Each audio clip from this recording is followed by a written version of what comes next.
This is an introduction to encouraging maths talk using puppets. Now, the first type of puppet is one that's pre-made. It's very good, but it brings a little bit too much baggage with it and character. Creating your own puppet is much more effective. So even though it's not as neat or tidy as the other puppets, the manufactured ones, actually that's not really what you want. What you want is a puppet that the child has made themselves, and they've added their own creativity. It allows them more meaning, the character's more flexible, and they have ownership of it. So a simple puppet from an old sock, some basic materials. You can do that very quickly with them. I wouldn't use a glue gun with them when you're working with them. However, a bit of PVA glue, and you can re-stick them with a glue gun a little bit later. I actually used a hot melt glue gun, but not in school, obviously. Those would need to be cold melt, and I wouldn't use glue guns with the child present. Do that afterwards. Now, the key advantage of a puppet is that children can suspend belief that the puppet doesn't understand what they're doing. So the child can explain their mathematical thinking to the puppet. That's very different to trying to explain to you what they think, because they know you know the correct answer. And so the dialogue just isn't as fluid, but they can suspend belief. And so this character that they've created makes mistakes, and they're never quite sure whether the character has done the right thing or the wrong thing.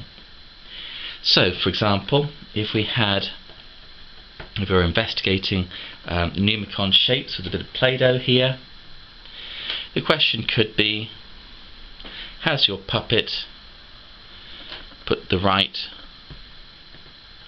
Numicon plate with the right Play-Doh?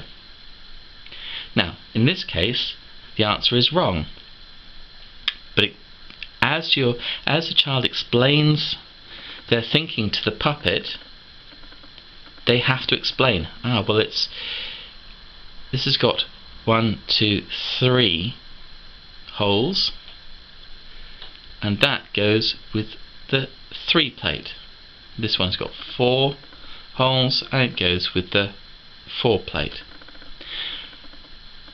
They can explain that to the puppet. It's difficult to explain it in quite the same way to you. In this case, the puppet's organised the pegs onto a coat hanger, and you can ask, has your puppet, obviously give it a name, has it got it right?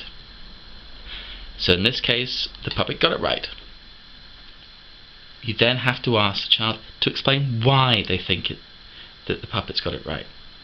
So obviously they can then show, using the Numicon, that there's no additional odd one out.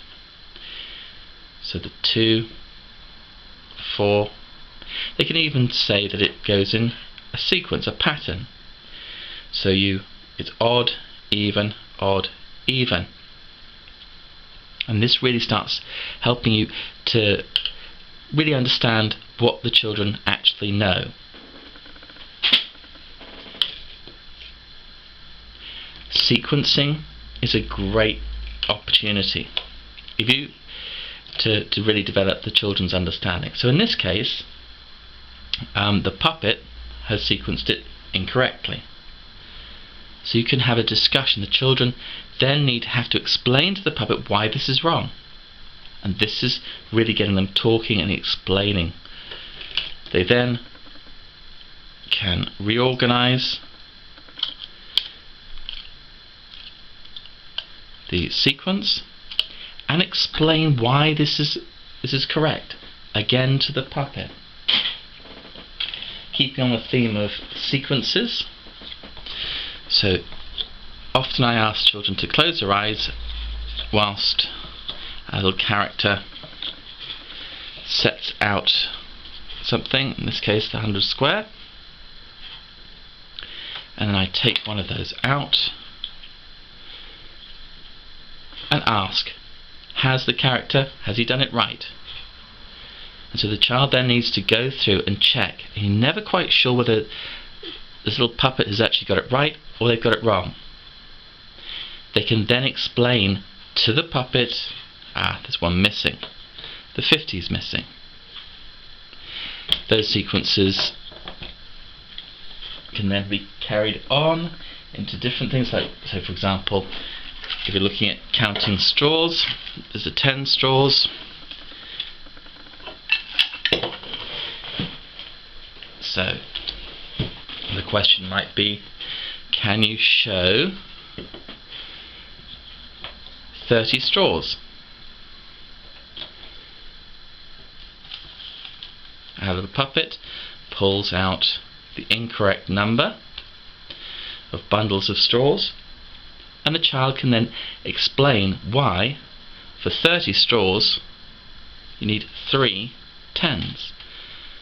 1 10, 2 tens, 3 tens. So the puppet got it wrong. And children are very happy to explain that the puppet got it wrong. They're less happy to explain that you got it wrong. They see the puppet very much as a character. They suspend belief very happily, and they enjoy the idea of the puppet getting things right sometimes and wrong. We can then move on to bonds, numbered bonds, and knowledge, things that you might consolidate. So in this case we've got froggy friends and the little number bonds. So you can have most of the bonds there, but then make a mistake. They've got a spot for this mistake that you've made. So in this case we've got the 3 and the 2, and they have to then explain to a little puppet why the 3 and the 2 don't work. So they can use the Mnemicon to explain, whereas they really wouldn't feel that they would need to tell you why the 3 and the 2 don't make the 10. But they do have to explain it to the puppet, because the puppet's got it wrong.